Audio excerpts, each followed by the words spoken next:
கோவை நீலாம்பூர் பகுதியில் அமைந்துள்ள ராயல்கர் மருத்துவமனையில் இன்டர்வென்ஷனல் கதிர்வீச்சியல் துறையில் அதிநவீன செயல்திறன் கொண்ட புதிய பிலிப்ஸ் அசுரியன் 3.0 பிளான் கேத் லேப் துவக்கம்.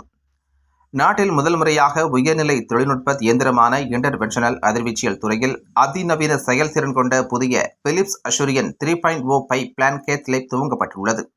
இதனை ராயல்கர் மருத்துவமனையின் தலைவரும் நிர்வாக இயக்குநருமான டாக்டர் மாதேஸ்வரன் முன்னிலையில் கோவை மாவட்ட வருமான வரி முதன்மை ஆணையர் அருண் சி பாரத் ரிப்பன் வெட்டி துவங்கி வைத்தார்.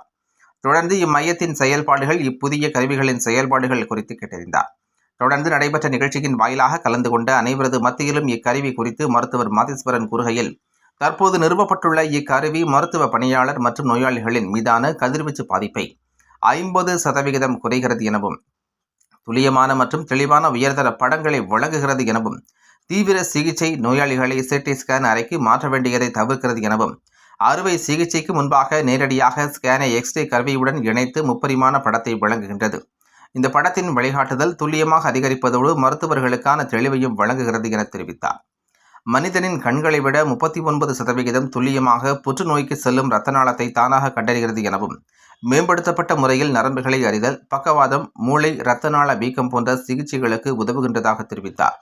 சிறுநீரக பாதிப்பு, சர்க்கரை நோய் உள்ளவர்களுக்கு கால் வழியாக செலுத்தப்படும் செறிவூட்டல் மருந்தின் அளவை இக்கருவி குறைக்கிறது எனவும், இரத்த நாளங்களில் உள்புறமும் வெளிப்புறமும் ஃபைபர் ஆப்டிக் முறையில் காண நவீன தொழில்நுட்பத்தை மேம்படுத்தும் வசதியை கொண்டுள்ளதாக தெரிவித்தார். இந்த நிகழ்ச்சியில் மருத்துவமனையை சார்ந்த பல்வேறு துறை மருத்துவர்கள், ஊழியர்கள், தொழில் அதிபர்கள் மற்றும் பொதுமக்கள் என பலரும் கலந்து கொண்டனர் என்பது குறிப்பிடத்தக்கது.